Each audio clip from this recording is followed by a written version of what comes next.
Walter Romero es economista, es docente de Economía General en la Universidad Nacional de Avellaneda, donde también se desempeñó como director decano del Departamento de Producción y el Trabajo desde su creación de la universidad hasta el año 2015. Desarrolló una vasta experiencia en tareas de gobierno en los 3 niveles del Estado: nacional, provincial y local, en áreas ligadas a lo económico, financiero, social, político y educativo. En la actualidad es miembro del Consejo de Redacción de la casi centenaria, es verdad, revista Hechos e Ideas, y representa al CIN en el Consejo Consultivo de la Ley 23877 de promoción y fomento de la innovación tecnológica, siendo además miembro de la Comisión Académica de la Especialización en Gestión de Desarrollo Territorial y Urbano, que en forma conjunta dictan la Universidad Nacional de Quilmes y la Universidad Nacional de Avellaneda. Por último, como si esto fuera poco, preside además la Asociación Cooperadora de la Universidad Nacional de Avellaneda. Walter, somos todo oído y te agradecemos tu participación. Muy bien. Buenas tardes. En estos tiempos en que uno encuentra todo lo que está sucediendo y ven algunas cosas que ya las escuchó antes que iban a suceder más allá de la pandemia, me está resultando muy útil recuperar el pensamiento de Mauricio Prelucker. Tal vez algunos de los presentes lo conocieron, fue un economista argentino fallecido en el 2001, con una vasta producción que estamos recuperando. Hay un artículo que ya se lo mandé a Jorge, que inclusive va a estar a disposición, que hice para la revista Hechos e Ideas sobre esto, pero retomando 3 cuestiones me parece clave de Prelucker, que por ahí son disruptivas y nos llevan a un cuadro de situación extremo de lo que hoy estaría pasando, pero que como disparador y para la discusión que tenemos que dar, yo pensé que eran de utilidad. Una es el tema de que planteaba Mauricio allá por los 90, que al término del 4º ciclo de Kondratiev, después explico qué es esto, se terminaba el capitalismo, ¿no? Y él preveía esto para el 2010. Bueno, el 2008 fue Lehman Brothers, en fin, por un lado. Y que entonces todo lo que venía en adelante y de allí en más era otra cosa. Ya los paradigmas en los cuales se fundó la ciencia económica dejaban de tener sentido y había que buscar lo nuevo. Él al mismo tiempo acompañaba este tema de los 4 ciclos de historia del capitalismo, desde 1790 hasta nuestros días, siguiendo a Kondratiev, que fue un economista ruso, que descubrió esto, los ciclos largos de 50 años, donde siempre había un elemento disparador. Bueno, el primer elemento disparador en la historia del capitalismo fue la marmita de Papin. O sea, el señor que descubrió que calentando agua se movía un pistón. Eso pudo mover toda la economía, pudo mover un montón de máquinas que transformaron toda la economía que venía de la etapa feudal anterior y demás. Y así sucesivamente, cada 50 años apareció un elemento disruptivo que largaba el nuevo ciclo. Después fue el tema de los ferrocarriles, 50 años después fue el de la electricidad y la industria química, y el último, el motor a explosión. 200 años de historia, pero el planteo de Mauricio es que al cumplirse ese 4º ciclo, no había quinto, que el capitalismo fenecía y no había forma de que desarrollara un nuevo ciclo. Y decía las razones, y planteaba que las razones por las cuales no podía haber un 5º ciclo. Yo creo que tenía un PPT que te pasé, Jorge,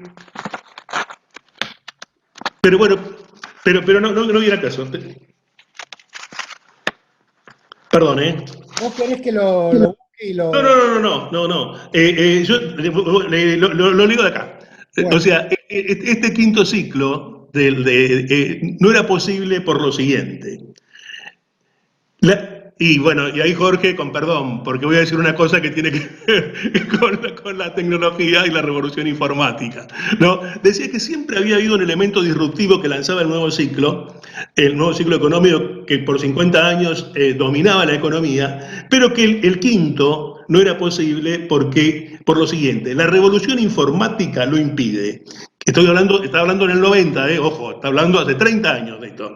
La revolución informática lo impide quitando el empleo a quienes lo tienen y excluyendo a un número creciente de aspirantes a un empleo.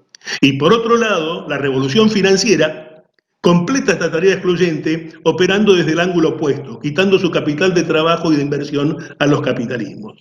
¿Qué quedaba en la famosa fórmula de producción que siempre utilizamos los economistas, antes sobre todo, que decía que el total de la producción era función del capital, el trabajo y la tecnología? Bueno, eso es lo que da la tecnología. Y se puede producir la tecnología sola, puede producir sola, y con una muy alta rentabilidad. Ahora, no hay consumidores, no hay trabajadores y no hay empresarios. Bueno, por eso él veía la imposibilidad del quinto ciclo, pero le agregaba a esto otra cuestión, y es esta. Toda la trayectoria del capitalismo siempre tuvo a tres actores que él simboliza en un triángulo, que era el polo estatal, el polo privado y el polo financiero. Esos tres factores, esos tres sectores funcionando, hacían que la economía produjera, se distribuyera, creciera, después cayera. Pero estaban siempre estos tres factores, el que los simbolizaba en un triángulo, ¿no? El polo privado, el polo estatal y el polo financiero. A partir del 75, en el momento que, y esto no es de Perlucker, esto lo dicen otros muchos economistas, a partir del 75 termina la época a la que había dado origen el motor a explosión y apalancado por los combustibles fósiles y toda la industria petrolera y toda la... ¿Por qué? Porque deja de tener rentabilidad y el esquema financiero pasa a ser lo único realmente con altas tasas de rentabilidad sin necesitar del resto de la economía. Y que solo, decía Perlucker, necesita del resto de la economía que no muera.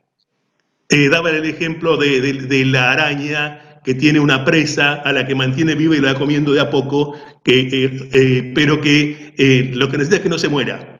Pero solo lo necesita para eso. Ya ese financierismo, ese globo de capital que empieza en el 75 y que hoy son 10 PBI del mundo, no necesita del resto de la economía para reproducirse, salvo que siga existiendo.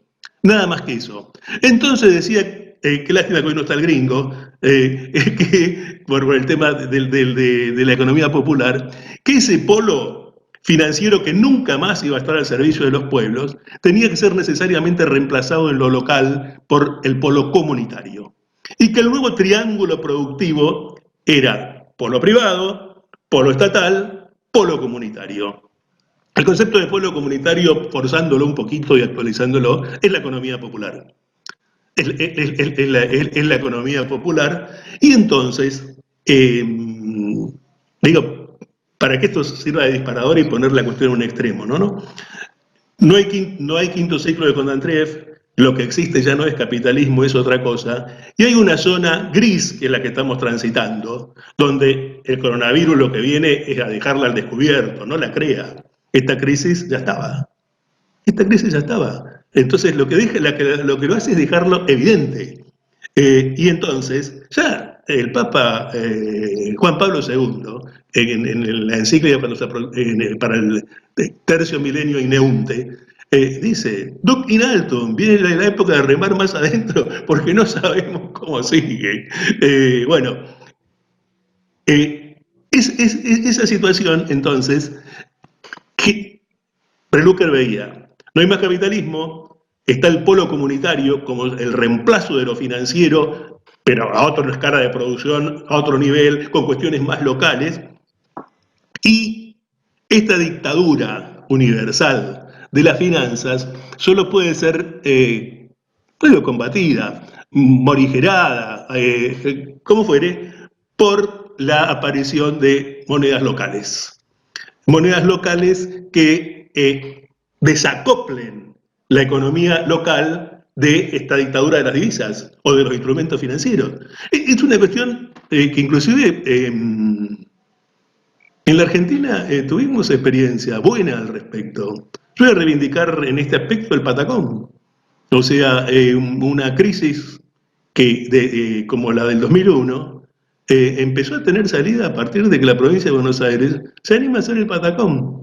En un momento ¿qué ocurría? En esa etapa trabajamos muchísimo con Prelucker. Había asfixia de todo el sistema por falta de moneda, porque en la falacia de que la masa monetaria era infinita, porque estaba el dólar. Venga, el dólar lo guardaban, los que estaban eran los pocos pesos, y entonces asfixió toda la economía.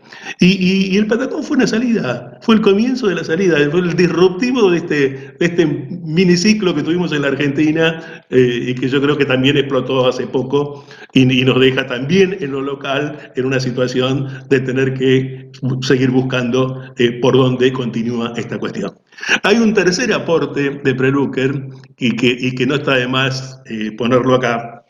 En otro trabajo de él, esto que estoy contando todo es del libro que se llama Economía del Desastre, que lo estamos por reeditar. Otro es La Sociedad Arcaica, donde él rescata dos cuestiones de esa sociedad arcaica que por ahí son buenas para que tengamos, llamaba, en las mochilas de los náufragos, en lo que se viene, como elemento para trabajarlo, ¿no?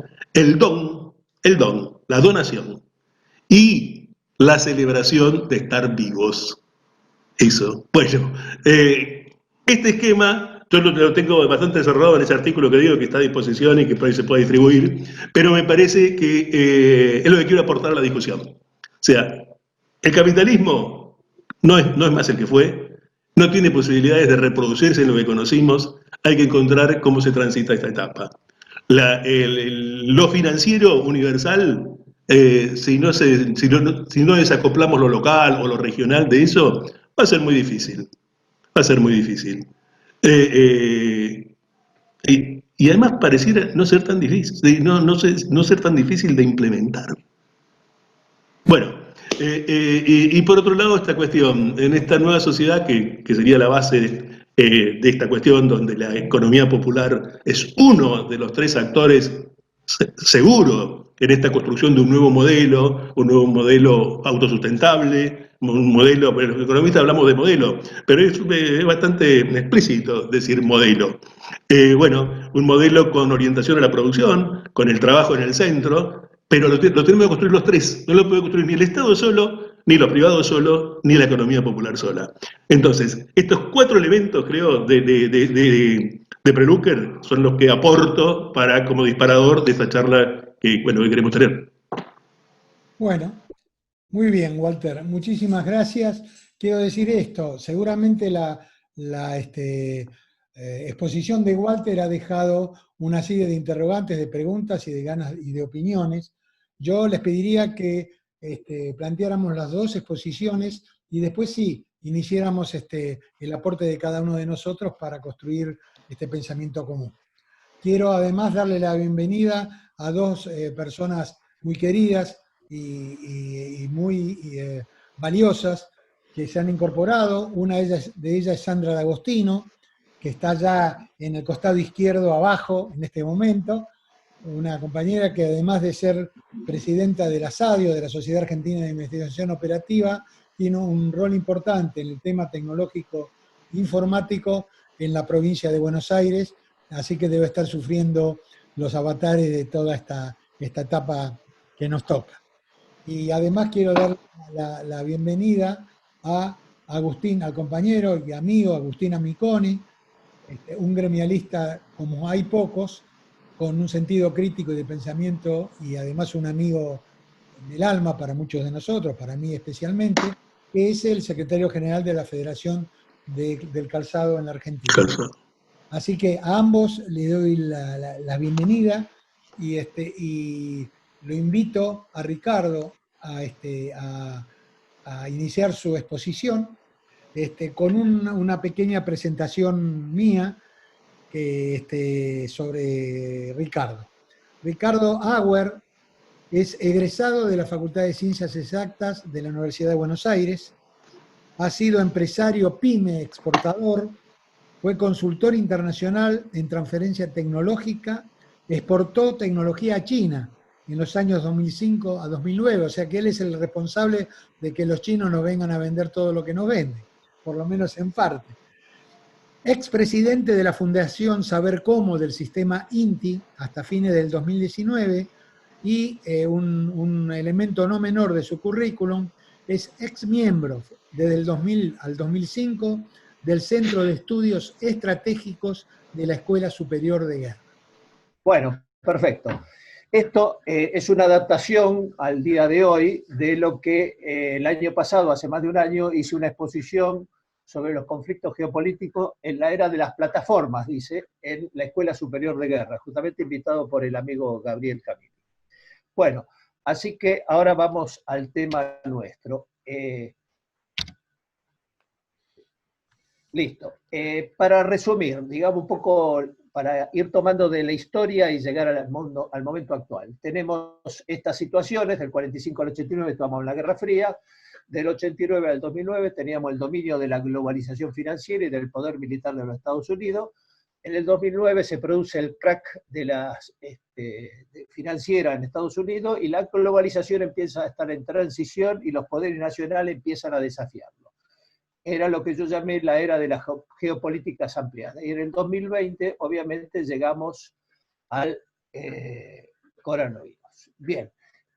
Evidentemente, durante todas estas épocas teníamos graves problemas económicos sociales que ya fueron explicitados por la parte económica, pero teníamos desempleados, teníamos presupuestos que no, multimillonarios con millones de personas viviendo en la pobreza total, las rondas de Doha eran todos mecanismos multilaterales que no estaban operando, los tratados transnacionales comerciales empezaban a fracasar, y cuando llega ya el año pasado o 2 años atrás el conflicto entre Estados Unidos y China, que van poniendo aranceles, evidentemente que eso ya entra en absolutamente una situación totalmente distinta.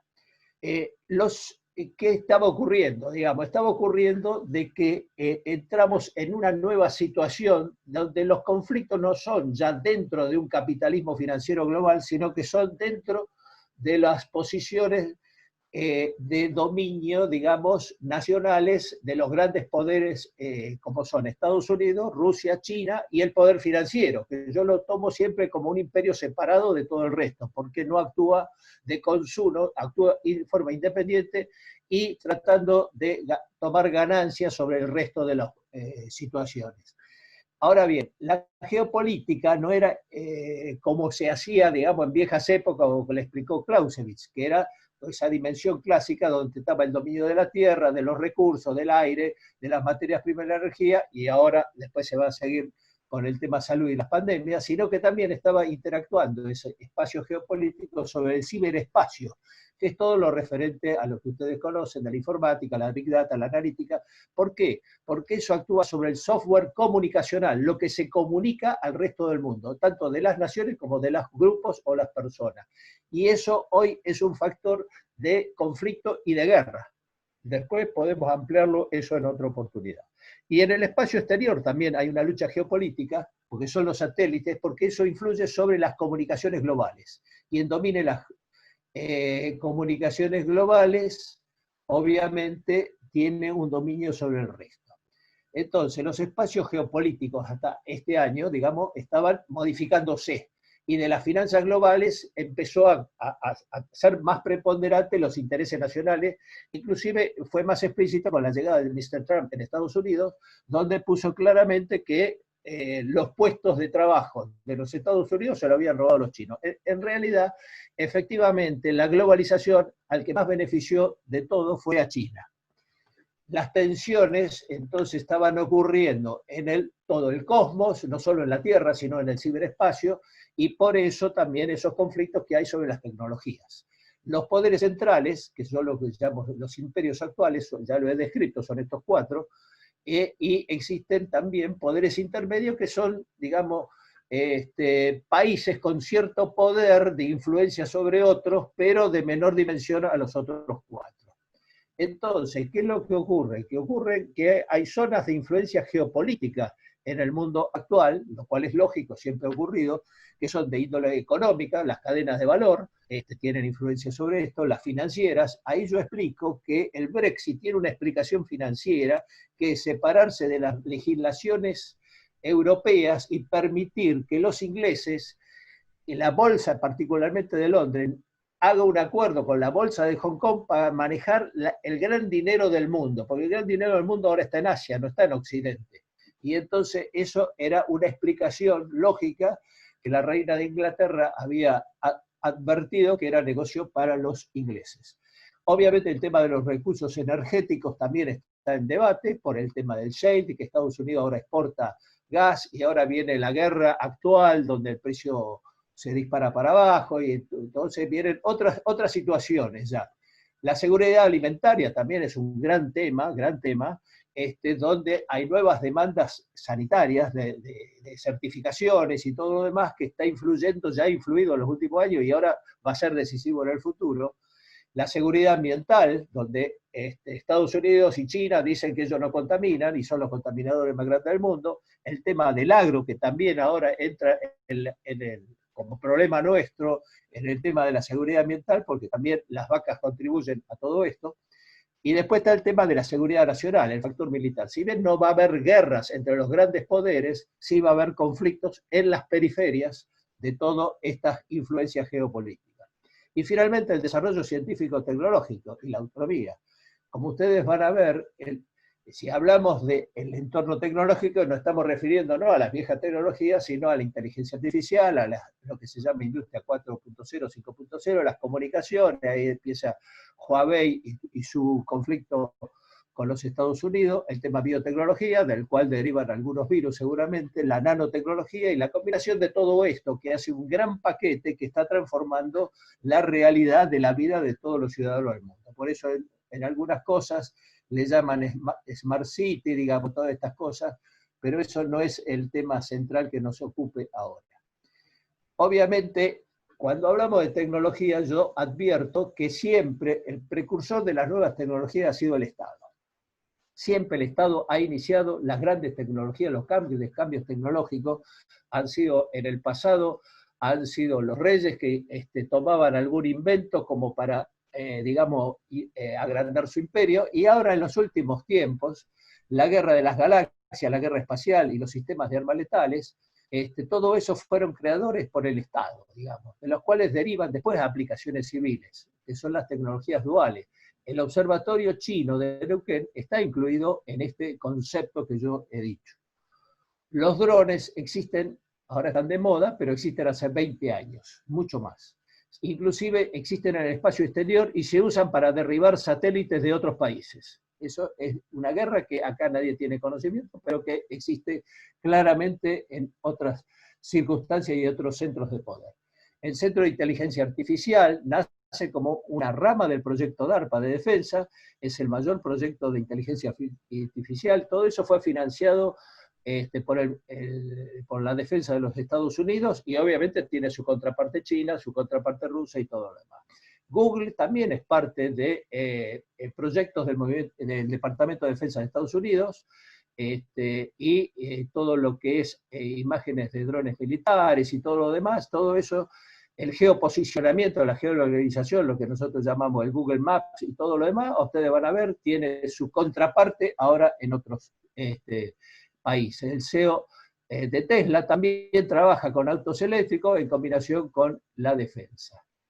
Bien, entonces, ahora fíjense este cuadro que es muy interesante. Los players geopolíticos, que son Estados Unidos, China, Rusia y Estados Unidos, todos tienen estas plataformas. Estados Unidos tiene todas las plataformas que no son las que nosotros conocemos porque estamos dentro de su área de influencia, y China ha creado exactamente lo mismo con otros nombres, pero tienen más o menos lo mismo. En cambio, Rusia y Europa, digamos, están un poco más atrasadas en esta competencia y solo en la parte de geoposicionamiento tienen desarrollos propios. Esto es muy interesante porque revela que la guerra geopolítica, el conflicto geopolítico, toma dimensiones en la actualidad tecnológica del país, del mundo. Perdón. Ahora llegamos al coronavirus. La realidad, yo no voy a hablar mucho del tema, pero la realidad, de acuerdo a los informes que hemos recibido de todos lados, irrumpe en Wuhan, que es un centro de desarrollo tecnológico muy importante de China. Yo he trabajado 5 años allí y sé de la importancia que tiene Wuhan y la zona de Huawei. Más o menos en noviembre. Las autoridades locales chinas no lo dan a conocer la magnitud, no sé si algunos no se habrán dado cuenta, otros sí lo denunciaron y fueron encarcelados. Y hacia diciembre interviene la máxima dirigencia china, que es el presidente Xi, y en enero declara oficialmente la cuarentena. Empieza ya la expansión global del virus, por los grandes intercambios de poblaciones. China tiene un intercambio con Europa muy grande, porque tiene muchas empresas europeas instaladas en China, y a su vez tiene China instaladas muchas empresas instaladas en Europa. Por ejemplo, ¿por qué ocurre en Italia este virus? Es porque en la zona cercana a Milán hay muchas fábricas textiles chinas, donde los chinos, con el año lunar, que empieza el año nuevo, digamos, que trabajaban en Italia, fueron a China y volvieron. Por eso hay tanto problema en el norte, extrañamente, de Italia. Es fácil de explicar para quien conoce un poco todo esto. Entonces, bueno, ahí comienzan las reacciones en cadena de todos los gobiernos y se van mostrando las virtudes y falencias que tiene cada uno. ¿Qué ha ocurrido? Finalmente, después de 2 meses que hemos estado ya mirando todo este panorama. El gobierno mundial yo llamo a las relaciones que hay entre las grandes potencias, donde se ponen de acuerdo en muchas cosas. Esto no nos engañemos, esto no es la lucha del capitalismo con el comunismo ni nada por el estilo. Esto todos son capitalistas, son imperialistas y todos. Así que se ponen de acuerdo en muchas cosas, en algunas compiten, en otras acuerdan, siempre en beneficio de ellos. Entonces, ¿ahora qué pasó? El gobierno mundial no funcionó, los gobiernos nacionales asumieron el mando dentro de su frontera frente a esta catástrofe. Y las medidas de excepción que se tomaron son casi dictatoriales, dentro de la realidad y dentro del orden que estaba ocurriendo en el mundo. Se cancelaron fundamentos de la sociedad libre, el mercado, el individuo soberano, garantía de libertad de persona y vida privada. Eso se dispuso, el gobierno dispuso que cómo tenía que vivir cada uno. Los derechos políticos en algunos lugares fueron abolidos, las obligaciones económicas son canceladas, la vigilancia es total, más en China que en otros lados, el estricto control y disciplinario se convierte en la única norma social dominante. Los pueblos, evidentemente, frente a este hecho, digamos, de una dimensión no conocida en el último siglo, entran en pánico y aceptan la nueva situación, ya que entra en juego la supervivencia física. Este es un concepto, supervivencia física, que va a ser el dominante de los próximos tiempos. La gente va a razonar de otra manera porque está en juego su supervivencia física, más cuando ya se habla de que va a haber nuevas pandemias. Ahora voy a explicar por qué. Entonces, la persistencia durante más de 2 años, que es lo que todo el mundo dice que va a estar ocurriendo, esta situación va a cambiar radicalmente el tema del poder y de las relaciones políticas. La nueva etapa ha dejado expuesta en blanco y negro los graves problemas de concentración económica que están entre las naciones y entre las personas. O sea, esto que nosotros llamamos las grandes diferencias sociales han quedado expuestas totalmente en todas partes del mundo, no solo en los países menos desarrollados, sino se ven claramente en Estados Unidos. La gente que más se muera son los pobres, evidentemente, porque los ricos tienen otros recursos, y eso ocurre también gravemente en el primer mundo. Los fundamentos de las liberales, de la eficiencia económica, entran en zona de debate y probablemente en crisis. ¿Qué es lo que ocurrió? Se llevaba todas las fábricas del mundo a China porque ahí la mano de obra era más barata. Y entonces quedaba toda la gente que estaba trabajando, tanto en el mundo desarrollado como en nuestros países, se quedaban sin trabajo. Entonces la explicación era, es más eficiente económicamente. Nos conviene producir lo que somos eficientes y lo demás lo traemos de otros lados. Eso, a mi criterio, es una cosa que va a estar no en debate, sino probablemente en crisis terminal. Eso no va a seguir siendo de esa manera. La globalización va a incorporar nuevas ideas políticas y sociales buscando mayor equilibrio social. Creo que esto va a ser, debido a las comunicaciones instantáneas que tenemos en toda parte del mundo, va a ser un hecho real. Pero, sin embargo, va a mantenerse un debate entre autoritarismo y democracia. Los chinos han dicho que su método de conducción de los pueblos es más eficiente que las democracias occidentales. Y eso es un tema que preocupa, digamos, porque si eso es así, nuestro modo de vida se va a cambiar drásticamente. No creo que lleguemos a eso, pero siempre hay que estar alerta. Estamos llegando evidentemente a un punto de inflexión y inicio de una nueva agenda global. Va a haber una reestructuración de las relaciones del poder global. O sea, lo que más o menos estaba dominado por el sistema financiero fundamentalmente y por los grandes grupos económicos, ahora va a entrar a discutirse todo y va a haber seguramente muchos cambios. Entonces, lo que va a dominar ahora va a haber más geopolítica y menos geoeconomía. O sea, no todo va a ser economía, vamos a entrar con otros factores que van a importar más a las naciones. Va a haber un reseteo, le llamo yo, de la economía globalizada y una reformulación de las cadenas de valor globales a favor de las economías nacionales. Va a haber menos influencia de las relaciones y de los organismos multilaterales. La situación geopolítica a posteriori de esta crisis lo veo de esta manera. El G2, o sea, China, Estados Unidos, no puede asumir el liderazgo global por los intereses nacionales primero. Esto lo va a mantener Estados Unidos y China con toda fuerza, porque ellos son los principales actores mundiales y los intereses nacionales primero van a actuar con Trump o sin Trump, con Biden o sin Biden. Eso es así, y en China también es probable que el liderazgo de Xi entre a ser cuestionado. Hay fracturas culturales que ahora son evidentes entre Oriente y Occidente. Los pueblos se comportan absolutamente distintos y eso tiene una influencia en las relaciones del poder. Las alianzas occidentales también están en crisis. Estados Unidos está separándose de Europa y Europa se está separando de Estados Unidos. Van a tener que actuar coordinadamente de otra manera que la anterior. China, yo he trabajado ahí y he estado en Vietnam, por ejemplo. Los vietnamitas te dicen que después de la guerra de Vietnam, o sea, en el 2005 que he estado ahí, me dijeron el principal enemigo nuestro es China y no Estados Unidos. O sea, que es temida por sus vecinos, porque milenariamente ha sido así. Entonces, China no puede tomar el liderazgo global como para poder influir sobre el resto del mundo. Y además ha perdido prestigio político porque no ha puesto, evidentemente, todos los datos necesarios rápidamente para preservar la salud de todo el mundo. Y además ya se va a poner con proveedor dudoso porque si todo se encarga en China por ser más barato y ahora la gente no va a aceptar eso, entonces ellos van a tener problemas evidentes. Europa también va a pasar por una situación donde va a haber diferencias internas porque muchos de los países, Alemania, Francia, van a actuar a velocidad distinta de lo que algunos otros países, como Italia, fundamentalmente, que está con muchos problemas, y España también, van a actuar a dos velocidades y eso va a producir rispideces internas que no sabemos cómo va a terminar. Rusia va a tener mayor influencia, pero tiene un débil poder tecnológico, salvo en los temas de armamento o de satélites o nuclear. En todo lo demás no tiene el mismo nivel que tiene China o Estados Unidos. La India multiplicará su presencia global porque la India es una reserva potencial de poder que todavía no se ha mostrado en toda su dimensión, pero a nivel informático tiene un poderío muy grande, a nivel de química tiene un poderío muy grande y así sucesivamente. Japón va a tener, que era el llamado portaaviones de Estados Unidos frente a la costa china, va a tener mayores grados de libertad y de hecho tiene un armamento moderno,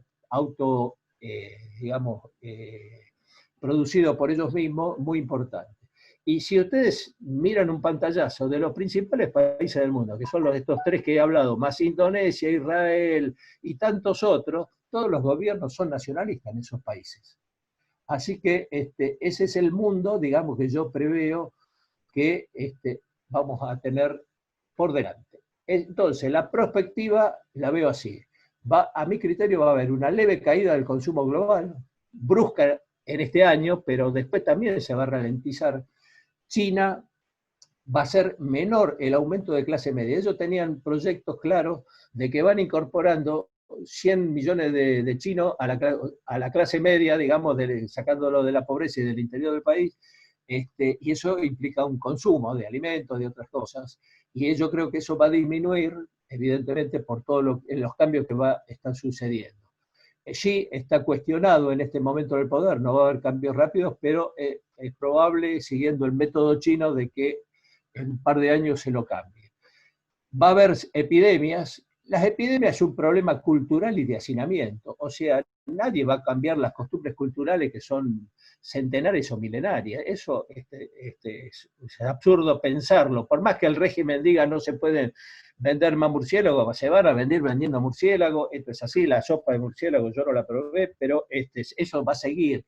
El problema que tenemos, si esto ocurría en una comunidad lejana, en el medio de las montañas de China, se morían algunos y eso, bueno, enseguida se daban cuenta que eso era peligroso y se controlaba, pero como ahora eso se hace como hecho, digamos, novedoso y vanidoso de las élites que hacen estas comidas raras, y hay hacinamiento en las grandes ciudades, más la globalización de gente que va y viene para todos lados, es lo que produjo esta pandemia. Pero eso va a seguir. Estados Unidos y Europa van a poner mayores normas de seguridad alimentaria, lo cual va a traer problemas a las exportaciones argentinas, lo anticipo.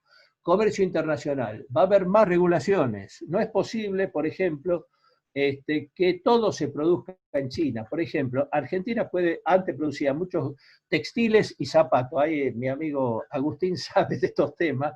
Y creo que es momento oportuno para que ahora podamos nuevamente hacer producciones nacionales de estas cosas dentro de ciertos parámetros. ¿Cómo puede ser que nosotros estemos importando latas de cerveza china? Es un absurdo, digamos, un absurdo de toda índole, desde el punto de vista del empleo, desde el punto de vista de la ecología, porque todo el transporte produce gases de efecto invernadero y todo lo demás, es todo una cosa de loco, el mundo que hemos estado viviendo. Y en la energía, el petróleo va a seguir una gran lucha de intereses económicos y geopolíticos, que es un tema en sí mismo.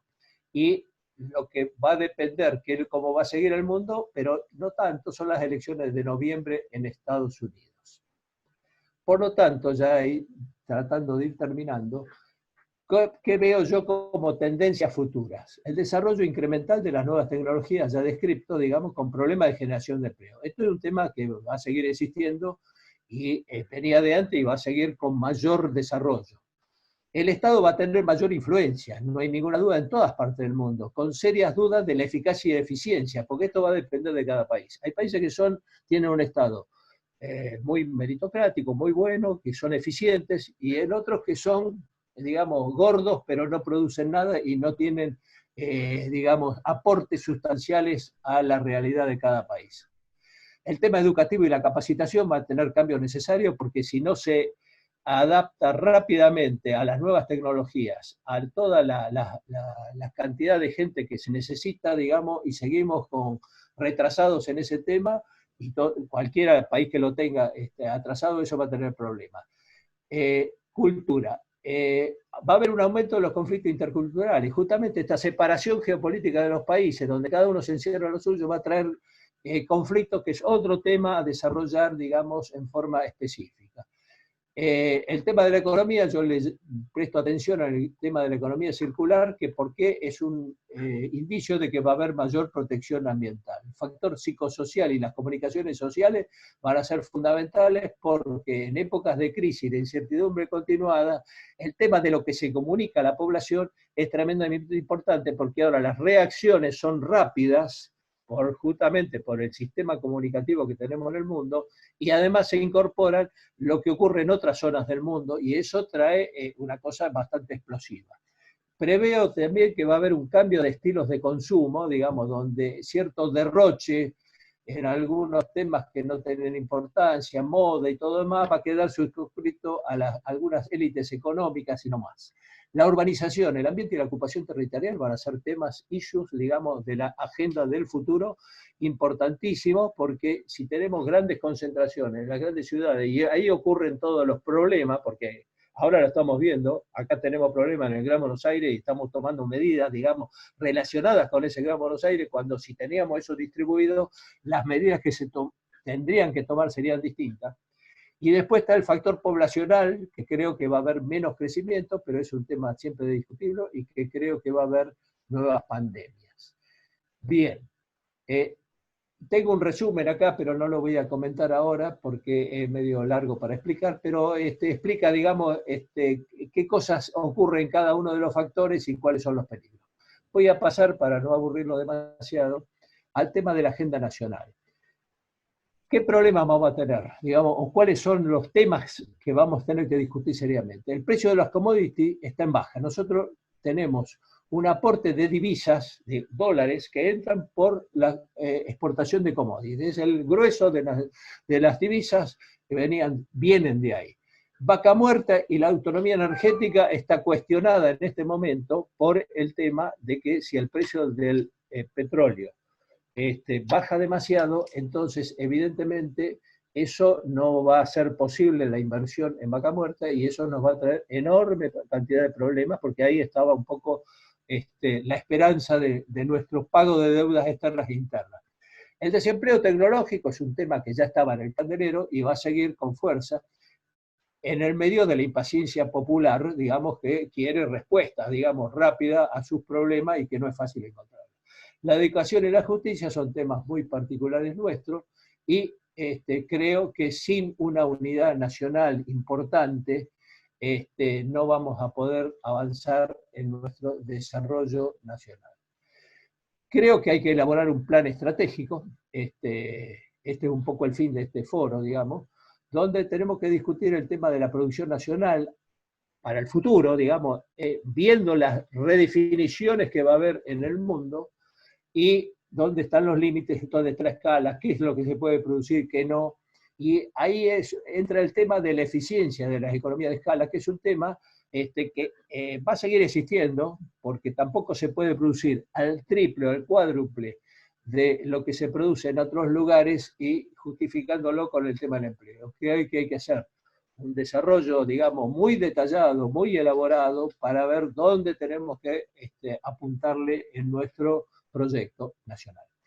Los asuntos ecológicos y la economía circular van a estar siempre, porque los sectores medios y los sectores más cultos, las jóvenes, todos están con esos temas, y esto implica que cuál va a ser el desarrollo de las tecnologías convenientes, digamos, para nuestro país. Pero siempre hay que basarse en las nuevas tecnologías. No puse la robótica, pero es un tema, la robótica ya está y va a seguir existiendo, y eso hay que adaptar la educación a todo el desarrollo de las tecnologías convenientes. Es un pack que viene junto. Tenemos que hacer una ocupación territorial razonable, no puede ser que haya tanto espacio vacío. Por ejemplo, el caso de Francia o Alemania tienen una distribución, no hay grandes ciudades, megaciudades, tienen muchas ciudades pequeñas de 100.000, 200.000 habitantes a lo largo de su territorio. Yo creo que hay que ir pensando cómo desarrollar todo esto. La salud y las nuevas epidemias, ya lo hablamos, la seguridad alimentaria, la seguridad energética, ya también lo hablamos.